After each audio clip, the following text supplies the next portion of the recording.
आणि अशोक भाऊ तुम्हाला जय भोले म्हणतात सगळेजण. तुमच्या जीवनामध्ये प्रचंड भगवान शंकराची भक्ती आहे. तुमचं सुद्धा जीवन सफल आहे. संतांचे शब्द सार्थ आहेत तुमच्या बाबतीमध्ये. वडिलांचं पुण्यस्मरण आजच्या तिथीला येत आहे, आजच्या पर्वकाळावर येतं. ही साधी गोष्ट नाही. श्रावण महिना चालू आहे आणि तुमच्या जीवनामध्ये शिवभक्ती आहे भगवान शंकराची. कारण तुम्ही मला आल्याबरोबर सांगितलं, दीदी गुरुच्या चरणावर माझी श्रद्धा आहे आणि गुरुच्याच आशीर्वादानं शंकराची भक्ती माझ्या जीवनामध्ये आहे. माझं जे काही चांगलं वाईट भलं बुरं जे काही असेल तो माझा महादेव आहे, माझा श्री शंकर आहे. मग शंकराची एवढी प्रचंड भक्ती तुमच्या जीवनामध्ये आणि तुमच्या वडिलांना याच श्रावण मासामध्ये जर पुण्यस्मरणाचा सोहळा त्यांचा येतोय तर हे सफलतेचं लक्षण आहे. जीवन सफल झाल्याची पावती आहे. असं मरण मागून सुद्धा मिळत नाही. आता या जगात तर कुणी काही अमर नाहीये. नाशिवंत देहा जाणार सकळ, नाशिवंत देहा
सत्य आहे की तो कोणी अमर नाही.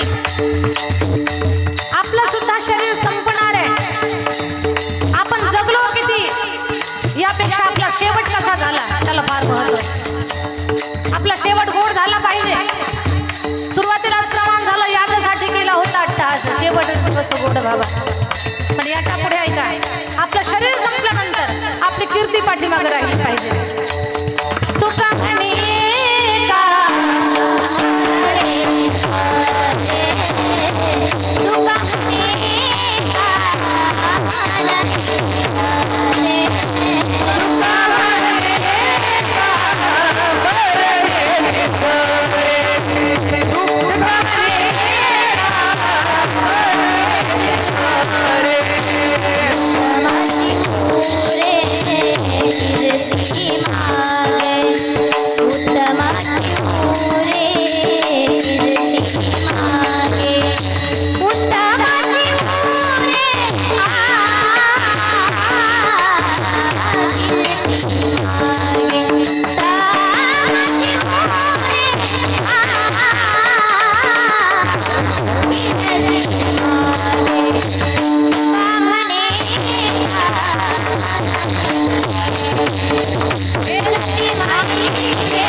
वरा